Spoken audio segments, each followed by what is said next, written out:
Hey guys, welcome to the Liberal Hive Mind, a channel solely focused on exposing the abundant hypocrisy of the left. Well, this right here is perfect timing. Dave Chappelle hosts SNL for the first time in a while, and one thing I wasn't expecting was for Dave Chappelle to mention Donald Trump's name at all, but he did, and what he said was perfect. We're currently forced to have this discussion about whether it's time to dump Trump or not. The establishment media, of course, is behind this whole narrative. The Never-Trumpers, Murdoch's Fox News, and of course the Democrats are totally on board, working together to finally oust Donald Trump from the political arena. And just a random funny thought that comes to mind, Donald Trump's been investigated endlessly for 6 years straight. I could promise you one thing, I could tell you one thing is for sure, one thing is definitely true, that if Donald Trump ever decided that he wasn't going to run or that he was taking a step away from the political world, I could pretty much guarantee you all of those criminal investigations would halt almost immediately, and that tells you more than you need to know. But anyways, we've been having this discussion, and there's opinions on both sides. But I remain in the camp that Donald Trump isn't the problem. I mean, Donald Trump wasn't even really a major factor in this election. If anything, this was the first election in the last 6 years where Donald Trump wasn't really present. This was Mitch McConnell's election. So how is it that it could possibly be Donald Trump's fault? I'm not exactly sure. But the idea that Donald Trump's the problem and that he should be dumped, I find the notion to be a complete joke, frankly. I still believe Donald Trump to be one of the most powerful figures of my lifetime. And it seems as though I'm not the only one, because even Dave Chappelle on left-wing SNL the other night was essentially making the same point. Let me show you guys exactly what I mean, and let me tell you exactly why Dave Chappelle is absolutely correct. Let's continue to hammer the point forward, because of course the media will never defend Donald Trump, so somebody has to. Let me show you guys what I mean. We got some stuff to get into, so let's roll the tape. Alright folks, so could you imagine being a leftoid, turning on your favorite comedy show, SNL, and being subjected to this? And I'm watching the news now, they're declaring the end of the Trump era. Now, okay, I can see how in New York you might believe this is the end of his era. I'm just being honest with you. I live in Ohio amongst the poor whites. A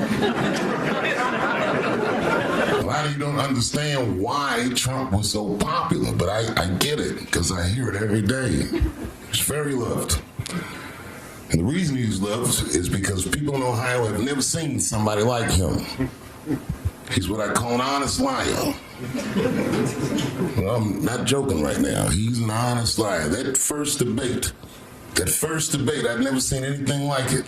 I've never seen a white male billionaire screaming at the top of his lungs, "This whole system is rigged," he said. And across the stage was a white woman, Hillary Clinton and Barack Obama, sitting over there looking at him like, "No, it's not." I said, "Now, wait a minute, bro. It's what he said." And the moderator said, "Well, Mr. Trump, if in fact the system is rigged, as you suggest, what would be your evidence?" You remember what he said, bro?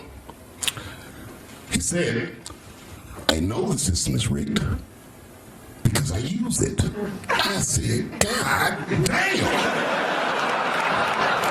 And then he pulled out an Illuminati membership card and chopped a lot of cocaine up.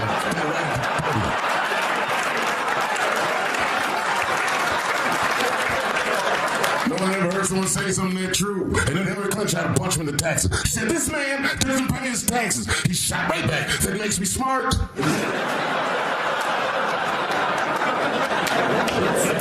And then he said, "If you want me to pay my taxes, then change the tax code. But I know you won't, because your friends and your donors enjoy the same tax breaks that I do." And with that, my friends, a star was born. No one had ever seen anything like that. No one had ever seen somebody come from inside of that house, outside, and tell all the commoners, "We are doing everything that you think we are doing." Inside of that house. And he just went right back in the house and started playing the game again.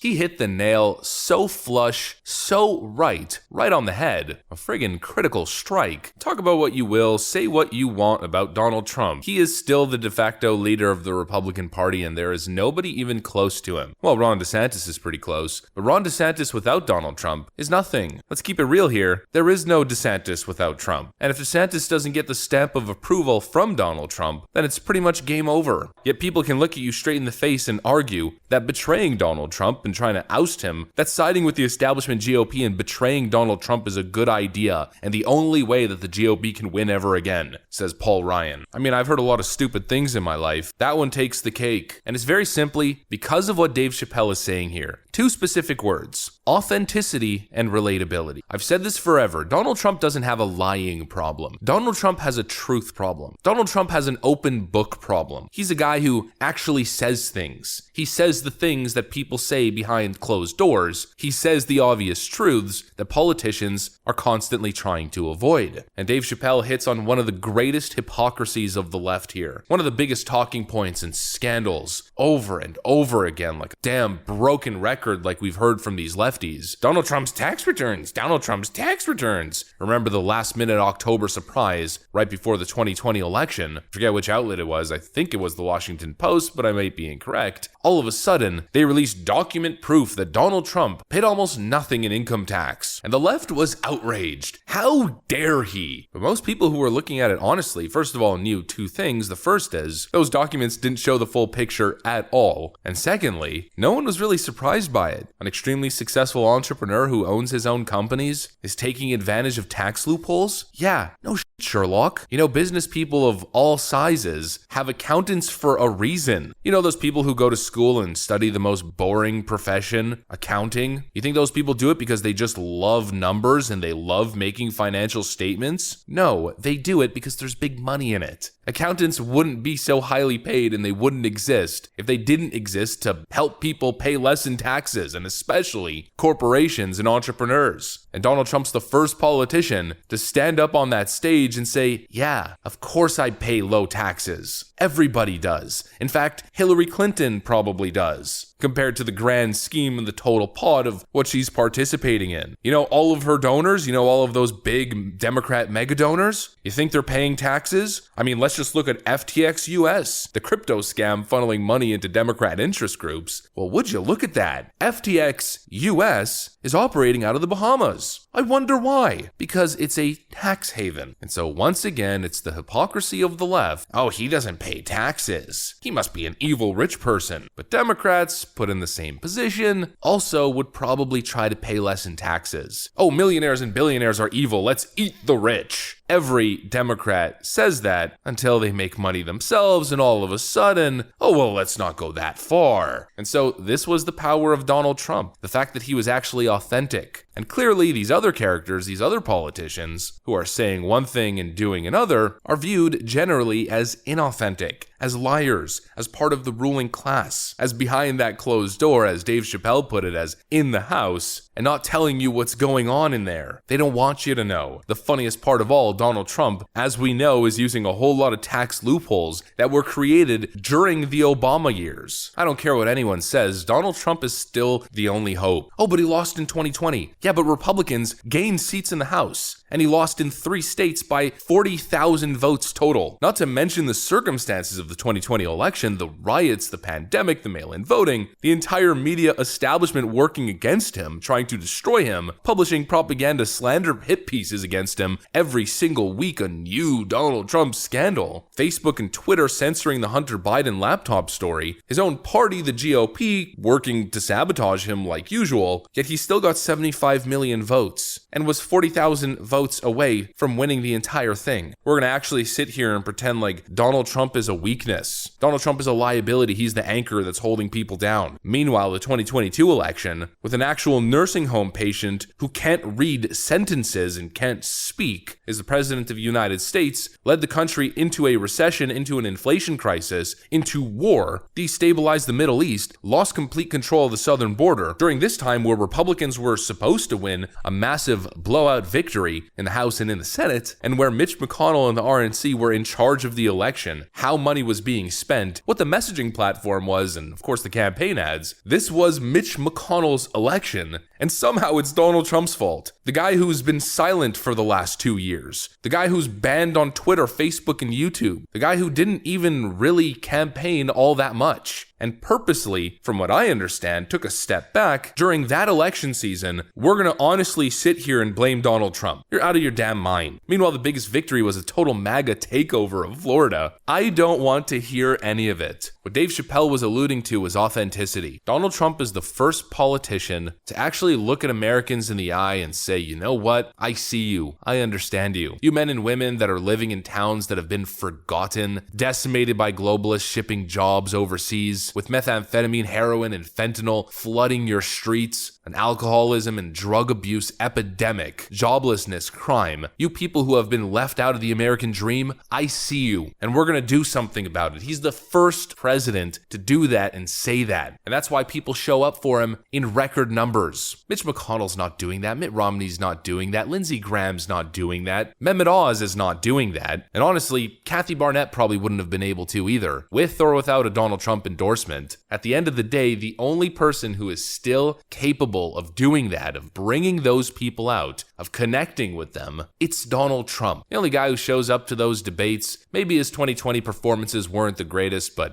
that 2016 saga was something else. The guy who shows up and tells it exactly like it is. Says, that swamp? I've been there, done that. This is what it's like and we're going to do something about it. The only guy who's ever done that, the only guy who has the reputation of being authentic and genuine in that sense is Donald Trump. And no wonder the GOP is falling apart without him. And now they want to blame him, enact the same mutiny they tried to after January 6th, the Nikki Haley's and Lindsey Grahams of the world. Like I said, I've heard a lot of stupid things. This one takes the cake. That's what I got for you guys. Hopefully you enjoyed it. If you did, make sure to leave a like and possibly subscribe to the channel if you guys are up for it. I'm going to get out of here. Thanks for watching, and I'll see you on the next one.